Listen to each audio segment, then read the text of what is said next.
सम्राट मंत्रिमंडल का विस्तार होने के बाद कई विभाग की जिम्मेदारी अब पूरी तरीके से बदल गई है। वहीं डेयरी, मत्स्य एवं पशुपालन विभाग बीजेपी के नंदकिशोर राम को मिली है। मंत्री नंदकिशोर ने अपने मंत्री पद का पदभार ग्रहण कर लिया और विभाग को लेकर यह भी कहा कि पशुधन गांव से जुड़ा विषय है। बिहार गांव का राज्य है और देश की आत्मा गाँव में बसती है। मैं इसे देश की आत्मा तक पहुँचाऊंगा और इसे सजग करूंगा। निश्चित तौर पर हमारा विभाग गाँव के गरीब गौरवशाली समाज तक पहुँचेगा और अपनी योजनाओं को लागू करवाएगा। वहीं आगे मंत्री जी ने यह भी कहा कि हम कंपोस्ट पर गांव आधारित होंगे। हमने देखा है कि पशुधन के गोबर से बने कंपोस्ट से जब तक खेती होती रही है, भारत स्वस्थ और सुरक्षित रहा है। उन परिस्थितियों को वापस लाना चाहता हूं। मैं चाहता हूं कि कोई बेरोजगार ना रहे, डेयरी में रोजगार का सृजन हो जाए और बिहार में संपूर्ण विकास होगा। संपर्क कीजिए पशुधन पर, बिहार इसी पर आधारित रहा है। इसीलिए हमारी कोशिश रहेगी कि विभाग आम जनता तक पहुंचे। बढ़ते हुए विकसित बिहार में हमारा भी योगदान हो, इसके लिए मैं प्रयत्नशील रहूंगा। ऐसे में देखना होगा कि जो बीजेपी से मंत्री बने हैं नंदकिशोर राम अपनी जिम्मेदारी को किस तरह से निभा पाते हैं, क्योंकि बिहार कृषि प्रधान राज्य है। इस विभाग पर किसान निर्भर रहते हैं, लेकिन लंबे समय से किसानों के हित में कुछ खास काम नहीं हुआ है। ऐसे में चुनौती बड़ी है। देखना होगा कि चुनौतियों पर कितना खरा उतरते हैं। फिलहाल आगे क्या कुछ मंत्री नंदकिशोर राम ने कहा, आप इस पूरी वीडियो में सुनिए। विभाग की जिम्मेदारी मिली है, बड़ी चुनौती भी है क्योंकि किसानों से जुड़ा हुआ ये विभाग है। देखिए, कल हमने पदभार ग्रहण किया है।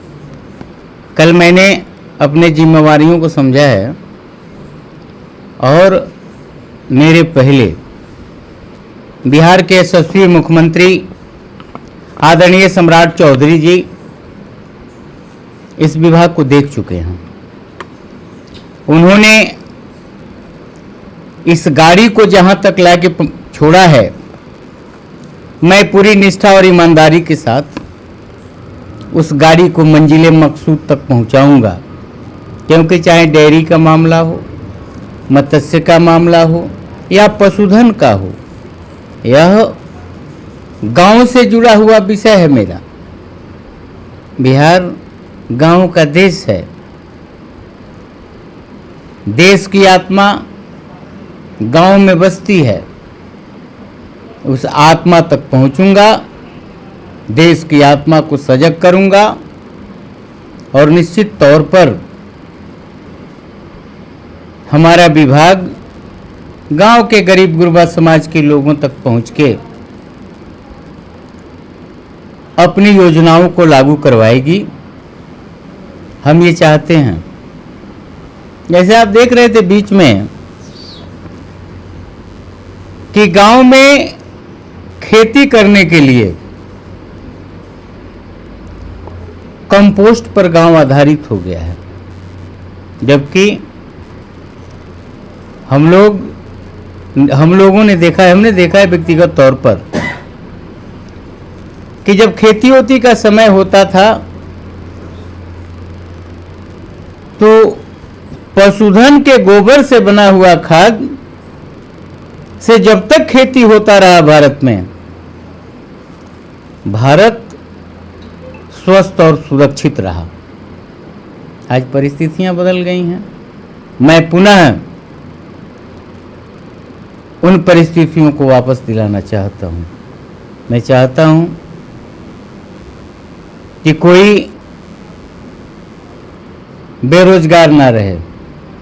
तो तमाम सेक्टर हैं रोजगार के लिए। डेयरी में दुग्ध उत्पादन,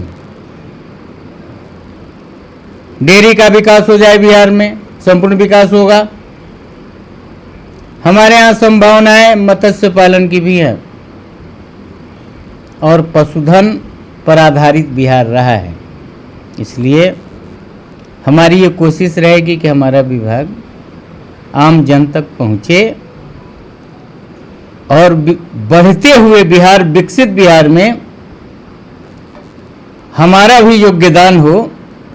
इसके लिए मैं प्रयत्नशील रहूंगा। बहुत बहुत धन्यवाद। दो सवाल और है सर। सबसे पहला ये सवाल कि आपके वजीर बनने के बाद सम्राट चौधरी जी के मंत्रालय में जो सबसे महत्वपूर्ण बात है, लोन वाली जो है, सब्सिडी वाली जो स्थिति है, SC ST को 75% और जनरल को 50% लोन में सब्सिडी दी जाने की संभावना है। तो अब आपके मंत्रित्व काल में इसके लिए क्या योजना? देखिए, हम लोग बैठ के मशविरा करेंगे और बिहार जो है गांव का बिहार है, और बिहार में चाहे आदिवासी उरांव चमार दुसाद धोबी मुसहर पासी कोयरी कहर रोनियार कलवार रुनिया बिंदमला कुर्मी कमकर हैद गणरिया राजपूत मियार ब्राह्मण छत्री मुसलमान सिख ईसाई बौद्ध पारसी हर समाज के लोग रहते हैं, और आप भरोसा रखिए सबों को न्याय मिलेगा, किसी के साथ अन्याय नहीं होगा। आपने रोजगार की भी बात की। 839 करोड़ की पशुपालन योजनाओं में कितने नए रोजगार, खास करके महिलाओं की बात आप कर रहे थे,